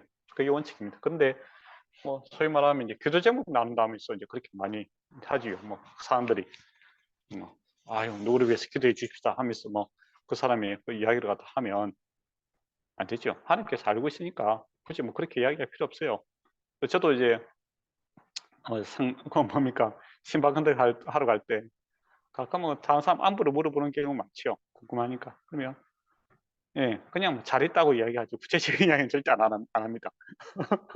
궁금하면 전화 한번 해보시라고 그렇게 이야기하고, 뭐 구체적인 이야기를 나눴다가는 문제가 되는 경우가 많습니다.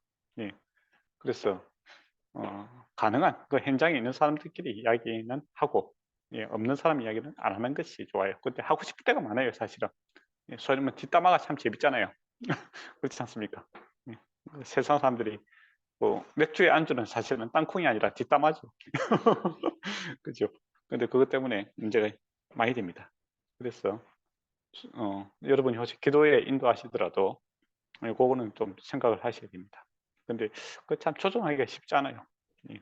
현실적으로 제가 좀 어렵습니다. 여러분한테 한번 물어보고 싶은 그것도 한데 시간이 다 됐네. 예. 예, 어쨌든 21절까지 끝내고 합시다.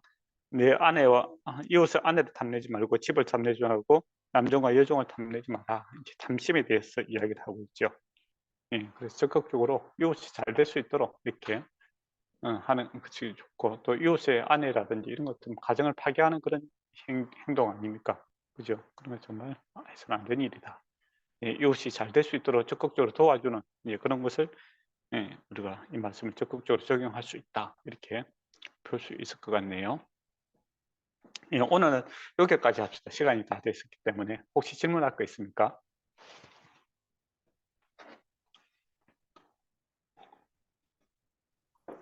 질문 없습니다. 괜찮습니다. 그러면 제가 궁금한 거 이제 물어보도록 하겠습니다. 예, 아까 전에 이제 우리가 이제 기도 제목, 현실적인 문제이기도 한데 저도 여러분의 지혜가 필요합니다.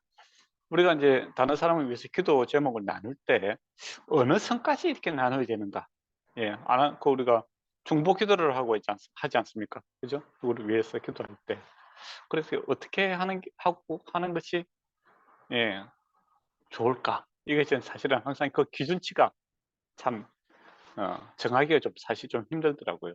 예, 그래서 여러분은 어떻게 하시는지 제가 좀 배우고 싶습니다. 자기 자신이 기도 제목을 나눌 때 말씀이신가요? 우리가 이제 공동체 이렇게 했을 때 우리가 모임 같은 거 하고 나서 기도하는 시간을 갖지 않습니까? 그때 이제 뭐 거기에 있는 사람들을 위해서 이제 기도하기도 하고, 또 이제 참석을 하지 못한 우리 형제 자매를 위해서 기도할 때가 있지 않습니까? 그때, 예, 그 형제 자매가 갖고 있는 이 문제들, 또 그 앞에 있는 당사자들이 갖고 있는 문제를 어느 수위까지 우리가 이야기를 해야 될까? 이게 이제 제가 늘 고민하는 문제이기도 합니다. 예. 너무 또 안 하면은 사람이 또 소통이 안 되는 경우가 있고, 또 말을 좀 많이 하면은 또 상처가 되는 경우도 있고, 뭐 그래서 그때 어떻게 해야 되나 이게 전 늘 고민이죠. 어떤 사람은 또 해주면은 또 고맙다는 사람도 있고, 어떤 사람은 하면은 프라이버시 침해가 됐다고 이야기하는 사람도 있고, 참 어려워요. 예. 그래서 여러분은 어떻게 하시는지 궁금해요. 어, 제 생각은 이제 공동체의 어떤 다른 지체의 기도 제목을 나눌 때 처음부터 이렇게 구체적으로 오픈을 하진 않고, 예를 들면 가정의 문제다 그러면은 이제 구체적인 상황을 다 얘기하는 것이 아니라 그냥 일단은 가정에 좀 어려움을 겪고 있다라고부터 시작을 해서 그냥 일단은 그렇게 같이 기도를 하고, 어차피 아까 말씀하셨듯이 하나님께서 다 아시니까 그냥 그 공동체가 그 가정을 위해서 가정 문제가 잘 지혜롭게 해결되기를 위해서 기도를 하면은 되지 않을까 그렇게 생각을 합니다. 용 목사님은 어떻게 하십니까? 배우고 싶네요. 제가. 네, 사실 저도 말씀하시니까 많이 좀 찔리는 분이기도 한데, 네. 근데 일단은 저희 이제 기도 제목 적어서 낼 때, 예, 그때 이제 그 밑에 항목란에 이제 공개, 비공개가 있어서, 네, 예, 그래서 보통 이제 비공개의 경우에는, 네, 어, 그 비공개에 대해서 이제 물론 당연히 지켜야 되는 거고요. 뭐 이제 아무래도 뭐 판단이랄까 저희 이제 아무래도 저희가 좀 오랜 시간을 좀 서로 뭐 이렇게 알아온 관계인 경우에는 대충 그 분들의 성향들을 좀 알 수가 있으니까요. 그런 부분들에 대해서는 조금 어떤 의미에서는 이분이라면 어느 정도까지 이야기를 하는 게 좋겠다. 근데 이제 보통은 좋은 거면 생각하기에, 물론 그것도 이제 개인적인 판단이 돼서 좀 그렇지만 좋은 거면 많이 오픈을 하고, 뭐 이제 저희가 이제 코로나를 겪었으니까 이제 예를 들면 어떤 분이 몸이 아프셔서 이제 저는 이제 정보를 알게 되죠. 이게 코로나라서 못 오신다라고 하면 그럼 이제 보통은 이제 그런 얘기는 잘 안 하고 그냥 이제 뭐 이렇게 혹시라도 새벽 기도 때 기도할 때는 이제 몸이 좀 안 좋으신데 몸의 건강을 위해서 좀 이제 그 구체적인 얘기 알려줬을 때 좀 부정적인 혹시라도 그런 게 있을 경우에는 이제 그 부분들을 이제 이야기하지 않는. 근데 이제 좋은 일로 인해서 기도하시는 분들도 있지 않습니까? 뭐 이렇게 좋은 일로 인해서 뭐 이제 아니면 좀 전직을 위해서 기도한다든지 뭐 주거를 위해서 기도하시는지 이런 부분들에는 그래도 좀 오픈할 여지가 가능성이 좀 큰 거. 네. 근데 뭐 이제 다 똑같은 거라도 해도 혹시라도 뭐 이렇게 조금 조용히 일을 진행시키고 싶으신 분들이 있으니까 네. 네, 뭐 그런 분들을 어쨌든 이제까지 사귀어온 관계 가운데 좀 각자의 좀 성향을 좀 생각하면서 또 이제 그때 그 기도하는 장소에 있었던 분들도 좀 어떤 성향의 분들인가를 좀 보면서 좀 오픈하는 그 레벨을 좀 조절하는 있는데 참 쉽지 않죠. 말씀하신 대로 그러니까요. 사실 그 예, 뭐 이렇게 상상 목사라는 위치가 많이 말해서 이게 그 과유불급 그래서 예. 이게 과한 것은 부족한 것보다 좋지 않은 걸 좀 생각해야 되지 않나. 네, 네 그 그렇긴 목사님이 합니다. 참 잘하시는 것 같아요. 그래서 제가 목사님께 배우고 싶어갖고. 예, 아닙니다. 네, 예. 아마 네, 좀 육목사님처럼 할 때 많이 말실수를 많이 하는 편입니다. 네, 민혁이가 잘 알고 있습니다. 저에 대해서는. 네, 참, 근데 이 계속 고민할 수밖에 없는 문제 같아요. 그죠? 예, 네, 조심스럽기도 하고. 어렵다. 예, 그러면 오늘 마칠까요? 예, 네, 기도하겠습니다. 하나님 아버지, 신실하신 하나님을 찬양하고 예배합니다. 오늘 이렇게 신명기 5장 10계명까지 함께 말씀을 살펴보았습니다. 정말 우리가 누구인지 늘 기억하고 또 하나님의 자녀인 것을, 하나님의 백성인 것을 늘 생각하면서 하나님의 자녀답게 또 하나님의 영광을 나타내기 위해서 저희가 살아갈 수 있도록 아버지 저희를 붙들어 주시옵소서. 이번 한 주간도 날마다 주실 은혜를 또 기대하고 또 그 은혜를 누리며 감사하며 살아가는 한 주간 또 저희의 인생들이 될 수 있도록 하나님께서 함께하여 주시옵소서. 감사드리며 예수님 이름으로 기도드렸습니다. 아멘. 아멘.